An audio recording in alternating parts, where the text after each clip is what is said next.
Selamat petang, salam sejahtera. Terima kasih karena bersama dengan saya di Nazilin Unity Channel.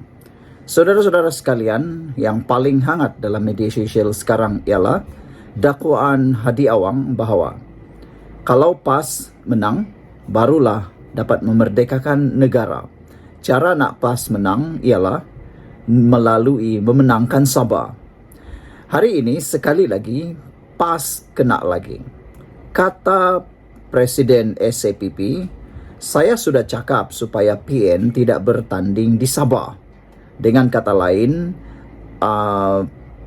Presiden SAPP yaitu Yong Teck Lee mengatakan bahawa PN, Perikatan Nasional, tidak perlu bertanding di Sabah. Bekas Ketua Menteri Yong Teck Lee menggesa Perikatan Nasional PN supaya tidak perlu bertanding pada pilihan raya negeri Sabah akan datang.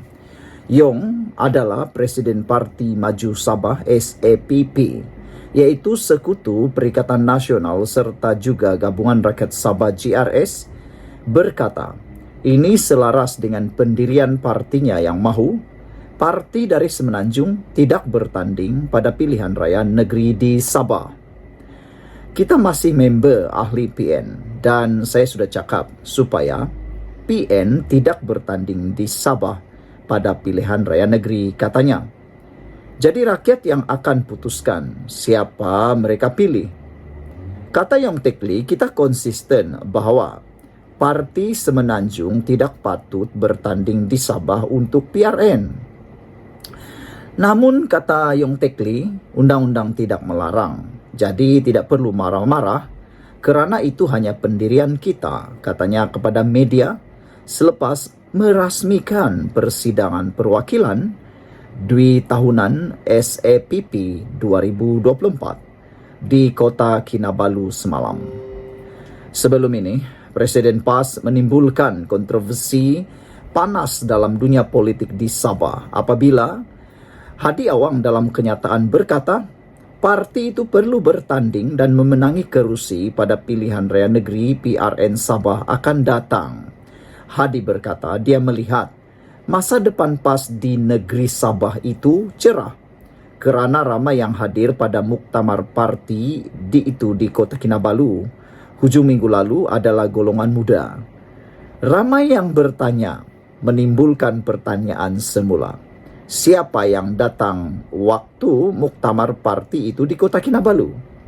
Adakah yang datang itu benar-benar anak jati Sabah ataupun orang-orang daripada Kelantan, daripada Semenanjung yang dalam perantauan di Sabah yang sebenarnya hadir di sana, ataupun orang-orang itu sebenarnya rombongan beramai-ramai daripada Semenanjung Malaysia datang bersama untuk memeriahkan muktamar parti itu. Kalau itu benar, maka jauh sekali apa yang dilihat oleh Hadi Awang. Dan mungkin yang dia lihat di dalam muktamar itu hanyalah 0,01% daripada rakyat di Sabah. Kerana ada pemerhati politik bebas di Sabah mengatakan mana-mana parti politik yang akan bekerjasama dengan PAS akan terima padah dan akan kalah teruk, kata beliau. Hari ini, kenyataan Yong mengenai perkara itu sebelum ini dikecam parti lawan yang tidak bersetuju dengan larangan parti dari Semenanjung bertanding di Sabah. Bagi SAPP, kehadiran parti dari Semenanjung sebagai satu bentuk campur tangan kepada urusan negeri walaupun ia digerakkan pemimpin tempatan Sabah sendiri. Ada netizen berkata, cukup sudah parti politik lokal, parti politik tempatan di Sabah. Mengapa perlu lagi ada parti politik dari Semenanjung Malaysia? Sedangkan di Sabah pun, kualiti parti-parti tempatan adalah yang terbaik, kata mereka lagi. Bila lagi Sabah akan ditakbir oleh parti tempatan. Lihat, kata mereka, mengambil contoh di Sarawak. Di Sarawak, parti tempatan yang berkuasa. Oleh sebab itulah, kata mereka, Sarawak mempunyai autoriti kuat di dalam tuntutan, apa-apa tuntutan di Putrajaya. Kerana mereka tidak dipengaruhi oleh parti daripada Melaya atau Semenanjung Malaysia, kata netizen. Yong juga menegaskan pendirian SAPP mengenai perkara itu tidak berubah walaupun GRS membuat keputusan bekerjasama dengan parti dari Semenanjung pada PRN 17. Sejak pilihan raya umum PRU 2022, kita sudah umum bahwa SAPP akan bertanding guna logo GRS, bukan Perikatan Nasional PN. Kali ini pun PRN 17 kita sudah maklumkan akan bertanding di bawah GRS menggunakan lambang GRS, katanya lagi. Ketika ini, PAS mempunyai seorang adun dilantik, yaitu Ali Akbar Gulasan yang dilantik ketika Perikatan Nasional masih sebahagian daripada kerajaan negeri selepas PRN 16 pada September tahun 2020. Persoalannya sekarang ialah, adakah adun dilantik ini, yaitu Ali Akbar Gulasan, mampu mempertahankan kerusi lantikan itu? Kerana beliau dilantik dan bukan menang dalam pilihan raya. Dirasakan bahwa jangankan nak mempertahankan, nak dapat kerusi dicalonkan pun tak tahu di mana untuk dicalonkan Ali Akbar Gulasan ini. PAS pernah meletakkan calon di beberapa kerusi pada beberapa pilihan raya sebelum ini di Sabah, namun semuanya gagal memenangi sebarang kerusi dan lebih teruk lagi, banyak daripadanya tidak mampu pun menang mendapatkan semula deposit mereka. PAS mempunyai adun tunggal Ali Akbar yang dilantik ketika PN masih menjadi sebahagian daripada kerajaan negeri selepas pilihan raya tahun 2020. Keadaan di negeri itu berubah selepas Ketua Menteri Haji Jinor dan penyokongnya meninggalkan Bersatu untuk menjadi ahli langsung GRS pada Disember tahun 2022. Spekulasi mengenai pilihan raya negeri awal bermula tahun lalu, tetapi kini ia mungkin diadakan pada tahun 2025. Saudara, sebelum kita teruskan ulasan kali ini, jangan lupa tinggalkan komen anda untuk kali ini. Adakah PAS mampu untuk membangunkan Sabah kalau mereka benar-benar memerintah Sabah? Ataukah mereka hanya mahu jadikan Sabah semata-mata jadi batu loncatan untuk mereka berkuasa dan dapat menumbangkan kerajaan? Kalau sudah dapat jadi kerajaan, apa pula yang boleh diperoleh oleh Sabah? Adakah tuntutan-tuntutan Sabah di dalam perjanjian MA 63 mampu diterjemahkan, mampu direalisasikan oleh Perikatan Nasional? Kerana pada waktu ini, Anwar Ibrahim satu-satunya Perdana Menteri yang berjaya merealisasikan beberapa tuntutan daripada Sabah setakat ini. Sekian untuk kali ini. Jangan lupa tinggalkan komen anda. Salam sejahtera, terima kasih kerana bersama dengan saya di Nazilin Unity Channel. Pengumuman SG4 oleh Tun Mahathir Mohamad bersama dengan 4 menteri besar pimpinan Perikatan Nasional di 4 buah negeri bersama dengan Hadi Awang hari ini cukup menggemparkan Malaysia. Yang menggemparkan bukan sahaja keterlibatan Tun Mahathir di dalam rancangan kekayaan 4 negeri Perikatan Nasional ini, tetapi yang cukup menggemparkan ialah kalau anda lihat dalam laporan Malaysia kini, kita dapat lihat antara orang yang dijemput hadir di dalam pelaksanaan SG4 ini ialah, dalam gambar yang hadir VIP ialah Menteri Besar Perlis, Menteri Besar Kedah dalam gambar yang anda boleh lihat, Hadi Awang, Muhyiddin tiada. Tersebut pula awal. Yang ada Tun Mahathir, Samsuri, Menteri Besar Terengganu, Menteri Besar Kelantan dan Ketua Whip Pembangkang, iaitu Taqiyuddin Hassan. Yang menjadi persoalan petang ini ialah di mana kedudukan Muhyiddin. Padahal Muhyiddin ialah pengerusi Perikatan Nasional.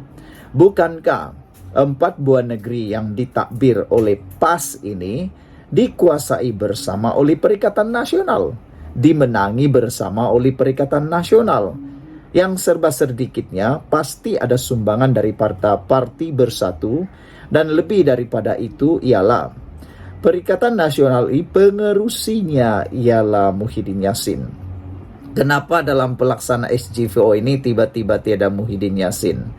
Adakah ini adalah simbolik bahwa Muhyiddin Yassin telah berjaya diketepikan, dicampak jauh-jauh daripada Perikatan Nasional?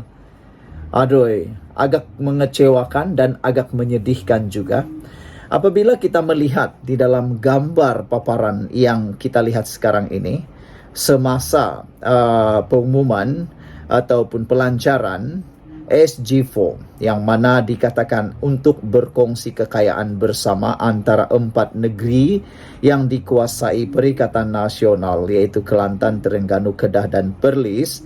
Yang mengecewakan netizen sebenarnya ialah di mana kelibat Muhyiddin di dalam pelancaran tersebut.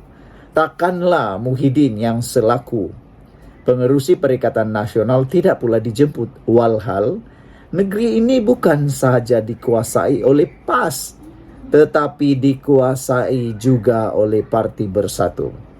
Sedih juga memikirkan nasib Muhyiddin Yassin, terabai, tersisih, dan dicampak daripada gabungan politik ini. Lihat saja, yang diangkat menjadi ketua penasihat. Ketua penasihat kepada SG4 ini ialah Tun Mahathir Mohamad. Kenapa bukan Muhyiddin? Kenapa bukan Muhyiddin yang selaku pengerusi kepada Perikatan Nasional ini? Pertama, seakan-akan tidak dijemput. Yang kedua pula, tidak pula menjadi penasihat. Yang diangkat pula Mahathir, yang selama ini adalah musuh politik utama Parti PAS. Ada netizen kata, adakah ini adalah simbolik terang-terangan daripada PAS bahwa PAS sebenarnya tidak memerlukan Parti Bersatu, apalagi Muhyiddin. Adakah ini menunjukkan bahwa Parti Bersatu dan Parti PAS sebenarnya ada masalah dalaman? Kesian juga lah kan, ada netizen yang kata, mungkin ini alamat awal, mungkin ini petanda awal Perikatan Nasional tidak akan mampu bertahan sehingga PRU yang ke-16. Ada yang menjangka PAS mungkin akan ditinggalkan keseorangan. Tidak mustahil Bersatu akan bergabung dengan Kerajaan Perpaduan. Yang paling mungkin ialah Bersatu yang mungkin akan menyebelahi Kerajaan Perpaduan. Semua perkara kalau dalam politik boleh saja, tiada yang mustahil.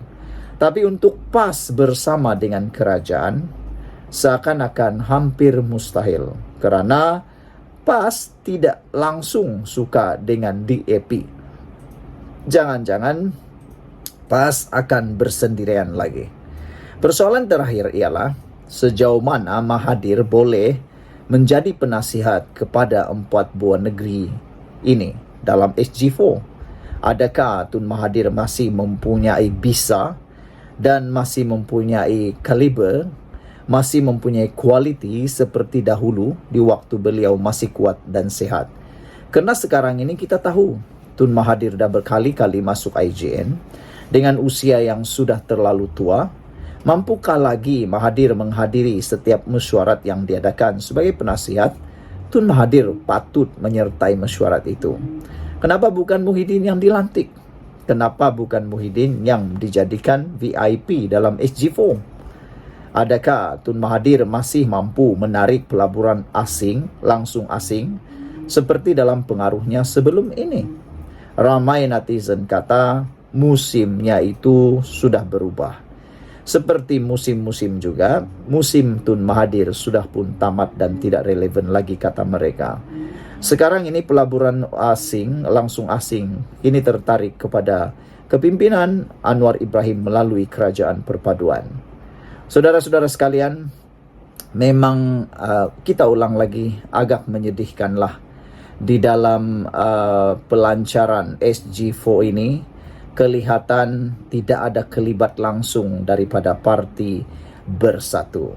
Walhal 4 buah negeri ini ditakbir kongsi oleh Perikatan Nasional dengan komponen Perikatan Nasional, terutamanya Bersatu, dan ada beberapa parti daripada gerakan. Namun tak pasti kenapa tidak dipaparkan dalam gambar ini. Tiada gambar Muhyiddin, Tiada juga gambar wakil daripada Parti Gerakan. Yang ada 4 orang menteri besar, yaitu dari Perlis, Kedah, Terengganu dan Kelantan. Dan Hadi Awang ada sebagai Presiden PAS dan Taqiyuddin selaku Ketua WIP Pembangkang. Tapi kenapa tiada pengerusi Perikatan Nasional? Ada netizen kata sepatutnya kalau ikut hierarki, Muhyiddin Yassin lebih tinggi daripada Mahathir. Muhyiddin Yassin lebih tinggi daripada Hadi. Hadi hanya presiden parti PAS. Muhyiddin pun presiden Parti Bersatu. Tapi Hadi Awang hanya timbalan penasihat. Muhyiddin pula penasihat Perikatan Nasional. Apa sudah jadi dengan protokol mereka ini? Jangan-jangan inilah timbul permulaannya sakwa sangka antara PAS dan Bersatu yang mungkin akan membawa kepada kejatuhan Perikatan Nasional itu sendiri. Sudah pernah berlaku sebelum ini, yaitu Muafakat Nasional. Apabila PAS secara diam-diam bergabung dengan Parti Bersatu membentuk Perikatan Nasional. Kali ini tak tahulah, adakah ini secara diam-diam mereka menubuhkan SG4 ataupun memang diketahui oleh Muhyiddin. Sekian untuk kali ini. Jangan lupa tinggalkan komen Anda.